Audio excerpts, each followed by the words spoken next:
Thanks for checking out this movie review video. This is for the 2023 film Summoning Sylvia. It's a queer horror comedy, and I gotta say, this is a very enjoyable film. It's very low budget, you can tell, so just know going into that, you're not gonna see like high production, anything like CGI, flashiness, stuff like that. But it has a nice story. It is very fun. They do bring it with the actual comedy, and I would best describe this as fun, charming, and cozy. I don't know why, but it just feels like such a cozy movie to me. The other big seller on this one, if people are kind of on the fence whether you want to watch it or not, it's not a big time commitment. It is an hour and 14 minutes, and that's with end credits. So bravo to the filmmakers for deciding we're not going to stretch this out to an hour and a half, because we're not those people who feel like we have to do that.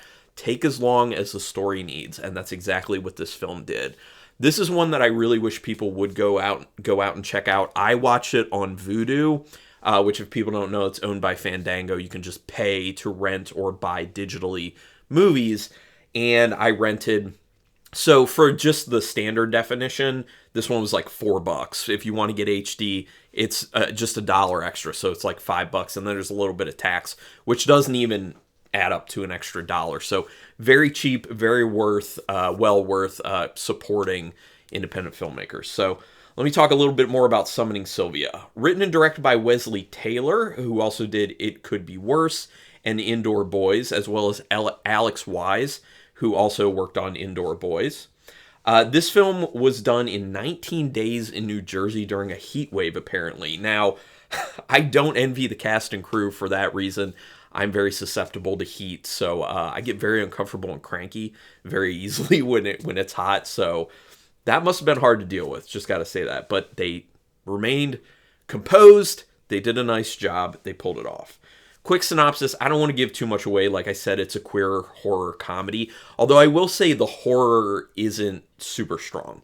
It's definitely primarily a comedy and very secondarily horror. But it does have those horror elements, and those horror elements are interesting enough. I don't think it's a huge selling point. It's not like the best horror stuff ever, but the comedy is where it shines. The characters is where it shines. The heart of this film is where it shines. But synopsis, it's basically about a guy who is about to get married. So he goes on a retreat with his friends in order to have a celebration. It's a bridesmaids party, I think, or a bachelorette party, basically, is what they were calling it in the film. And yeah, that's what they're doing. They're just going to have a getaway, just going to cut loose, have some fun. But there's a little bit of a wrinkle, because the main character gets into a pickle where he kind of accidentally ends up inviting his fiance's brother, who he's never met before, to come and join them. And things get a little bit awkward, things get a little bit weird.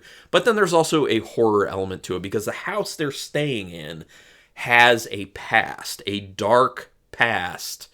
And the film is called Summoning Sylvia, so you can make some guesses as to what's going on. But I'm not going to ruin too much about the film, so let me get to talking more about it.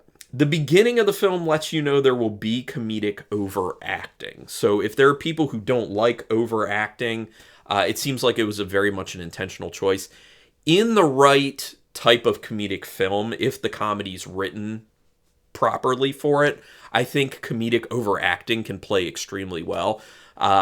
It takes me back to thinking about a film that I watched more recently, like Guest House Paradiso, with Simon Pegg in it from the 90s. Same type of thing, like overacting, comedic overacting, and it was appropriate for what the story was. This one, it definitely fits. I actually really enjoyed the comedic overacting. I thought it played extremely well with the movie. It has Hallmark-style, quirky, upbeat music in it. So just so you know, like I said, this isn't like big bells and whistles film. It is obviously very low-budget independent film.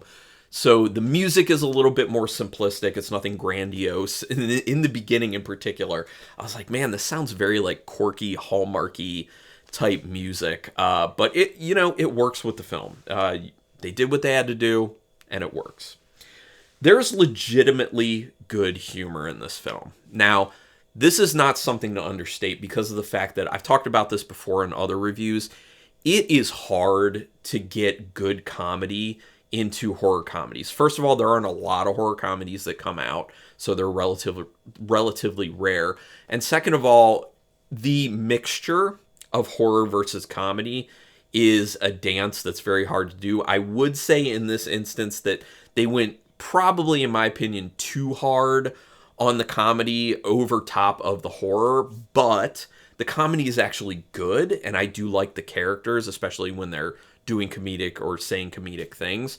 So it does end up really working, but if you're coming into the film like really looking for a lot of horror to it, you're just not going to get that. I do wish that it was a little more even with the horror elements versus the comedy elements, because one of the other things is there are moments where it seems like the film has kind of forgotten that there's a horror element to it, so it has this long stretch where it's way more focused on just conversations and comedic stuff, and it does start to have the pacing slow down a lot because of that, unfortunately. But, like I said, it's still quite an enjoyable film. It oozes charm. I said it in the beginning, it's charming, it feels cozy. I was smiling. I smiled throughout a lot of the film, and I had some actual audible laughs. I was watching it by myself, and some things really made me laugh, and that's not an easy thing for me personally. A lot of the times when I'm watching things that are supposed to be funny, if I do find it like funny or like kind of funny, it'll be just like an internal recognition where I'm just like, oh, okay, yeah, that's kind of funny. But actually audibly laughing when I'm the only one watching it, that's a little bit more rare. So that tells me legitimately, at least for me, the humor hits. It does a good job. So again, that's like the biggest strength of the film, in my opinion. The horror does feel very secondary. I definitely talked about that. Again, I wish there was a lot more devoted to the actual horror elements of the film. But when they're doing the horror elements, they're cool. They feel good. It just makes me want even more of those. So I would like to see a different version of this with, more steeped in the horror aspect of it. All the acting is solid, but Travis Coles is particularly fun in their role. Shout out to Travis Coles, did a wonderful job. Plays the main character, does a wonderful job. Kind of magnetic, I want to say. Like, anytime Travis was on the screen, I was overjoyed. Because I like the other characters, it's just that Travis's performance and that character stands out so much and is so interesting and fun and funny and likable that I just kept being like, let's just have more of this character, even though there's a good amount of that character focused on being the main character, obviously. But yeah, just into it. There's one straight character in this film. They are annoying, unfortunately. The brother is. So they get annoying because of the traits, the character traits. It's not that an acting thing, it's the character traits that were baked into this character that were written for them.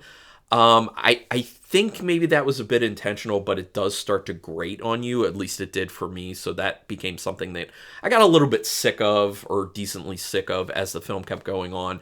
That was a character I was very much like, whenever they came on screen, I'm like, I'm good. We don't need more of this character, unfortunately. Let's get to the more fun ones, but it is what it is.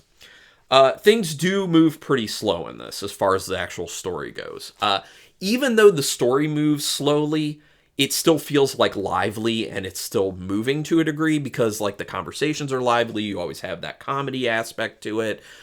Characters are overacting. So it still feels like there's a lot going on and it's moving decently. But from a story standpoint, it's very, very, very slow, unfortunately. So just saying that. There's actually a better ending than I expected for this, especially with how little they were focusing on the story for a while. I thought the story's just going to be an afterthought here. The ending's just going to be kind of like this either abrupt ending where it's just like, and now it's done, or very unsatisfying. But it kind of turns, and it got, I don't want to say like what tone it hits, because I don't want to ruin anything about that, but it definitely surprised me with how good the ending actually did end up being. So kudos on that one. That was really well done. And it's a fun ending. It is definitely a fun ending. So out of 5 stars with half stars in play, I did quite enjoy this film, and I really think people should check it out, especially because it's a low-budget indie film. 3.5 stars. That's, if people don't know, it's a good rating for me. Also, while I'm thinking about it, if you want another good horror comedy film from this year to check out, The Blackening Really good, really underrated. I haven't seen enough people talk about that, unfortunately. So, Summoning Sylvia and The Blackening would be a very nice horror comedy double feature, in my opinion.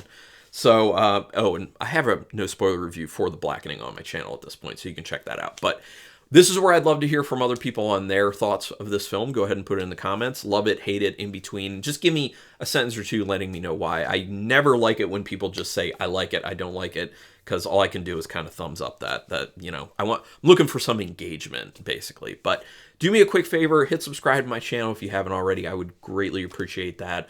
Also, you can hit the notification bell button because then you'll know when I'm putting up new videos. And you can hit the likes. You can do the likes on all my videos to help me out with the YouTube algorithm, or just the ones you like.